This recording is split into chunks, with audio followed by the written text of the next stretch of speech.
نبيل الدقاق، مدير شركة دوبلاج في سوريا ومصر، ومبتكر فكرة وصاحب مشروع نظام تزمين يمكن نحكي عنه باللقاء. وعمر الشركة تقريبا من عام 2003. كنا أول شركة ابتدأت في عمليات دوبلاج على مسلسل أمريكي طويل عام 2005. ابتدأت فكرة التزمين في عام 2006 بعد ما عانينا من مشاكل الدوبلاج في التجربة الأولى. ما كان في سابق تجربة من شركات تانية موجودة في سوريا بهذاك الوقت.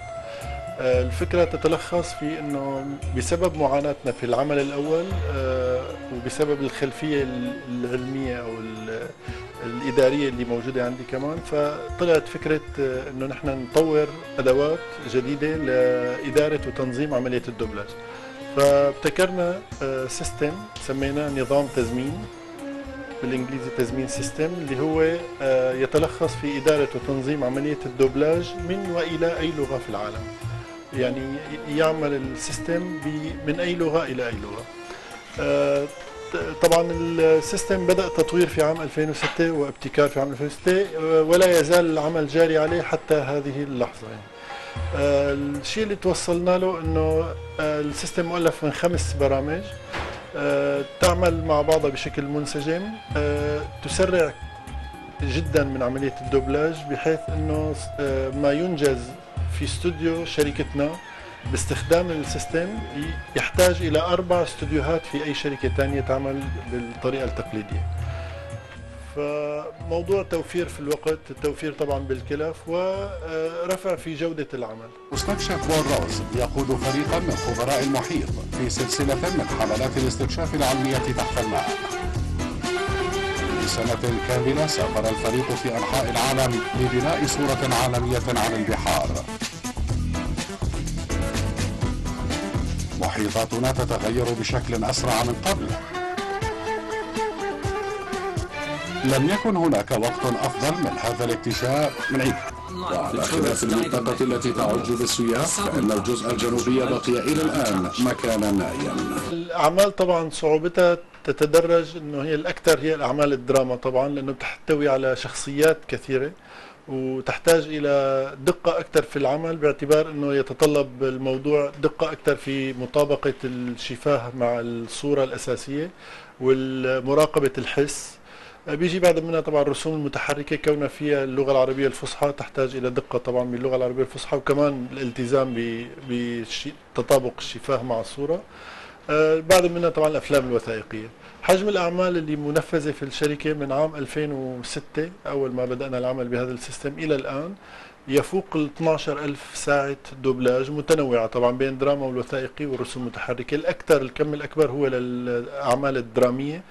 نفذنا حوالي أو ما يزيد عن 90 مسلسل دراما. طبعا الجمهور الواضح أنه اللي انتشر هو أكثر شيء الأعمال الدرامية، وحتى في الوطن العربي كانت اللهجة السورية هي اللهجة الأكثر تقبلا يعني عند الجمهور العربي لأسباب متعددة. يعني طبعا سلاسة اللغة، الأعمال السورية الدرامية ذات البيئة مثلا الشامية أو البيئة السورية بشكل عام، فيبدو صار في توافق بين اللهجة السورية والأعمال التركية في البداية. وطبعا هلأ انتقلت اللهجة السورية للثقافات الثانية مثل الأعمال الهندية أو الأعمال الإيرانية أو وجميع الثقافات اللي عم تبدأ تطرح نفسها في موضوع الدوبلاج. احنا كشركة البدايات كانت السنوات الأولى لاستخدام السيستم كان استخدامه محلي داخل الشركة فقط.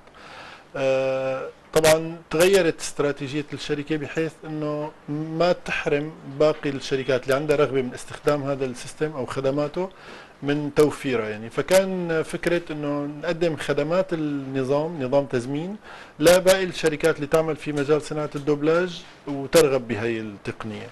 احكي لي شوي عن الرائد فتاح وكيف بهالفترة القصيرة ترقى بالوظيفة.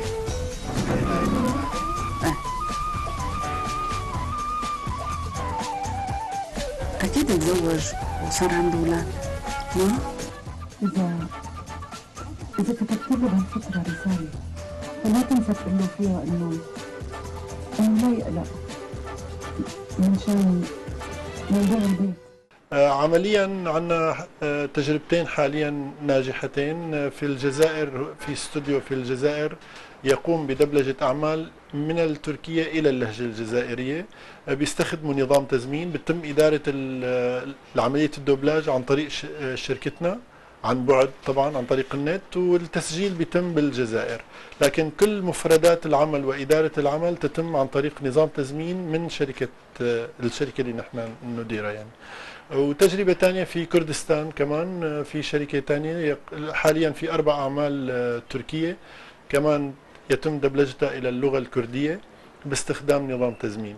فالتجربة واضح أنه يعني كانت ناجحة وقابلة لأنه تتوسع أكثر وأكثر، حتى ممكن يعني تكون خارج نطاق الوطن العربي.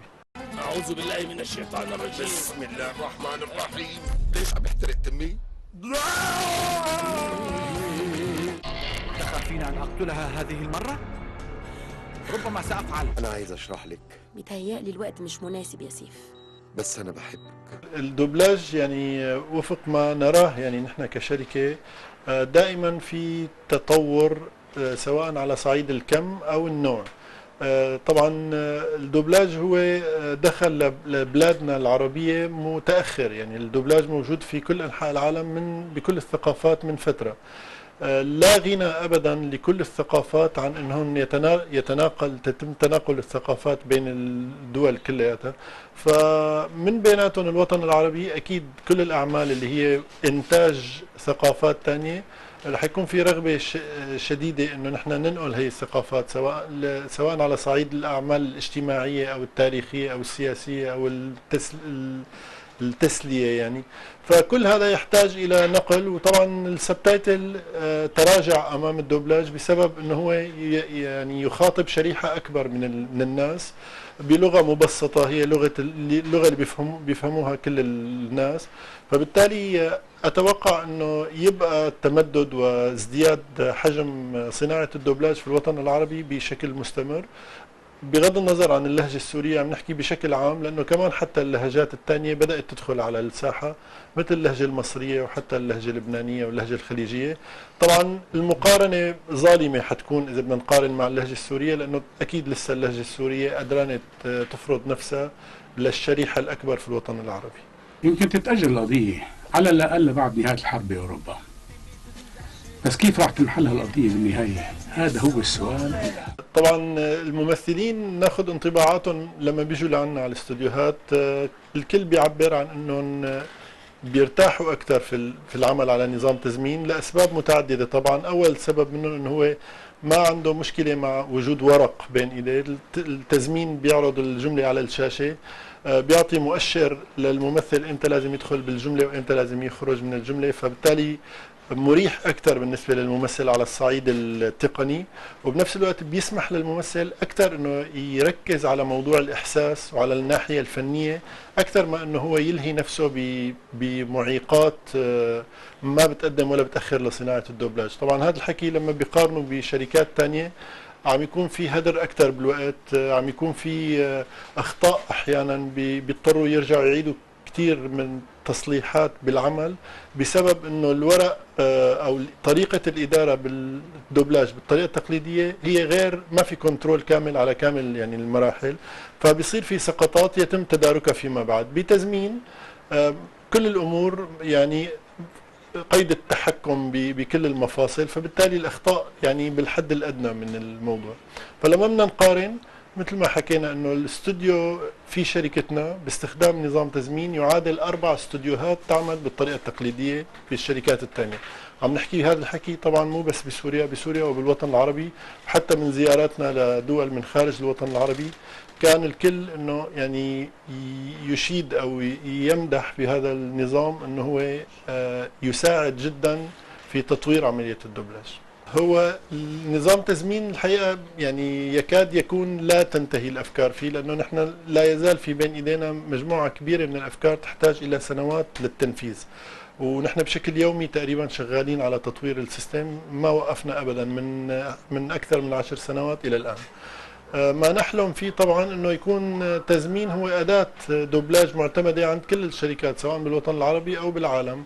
عندنا هذا الطموح وعم نشتغل على اساسه انه يكون تزمين يعني يقارع اذا صح التعبير او يكون ند لاي سيستم ثاني موجود بالعالم ويثبت جدارته مثل ما أثبت جدارته حاليا باستخدامه لأكثر من 12,000 ساعة دوبلاج.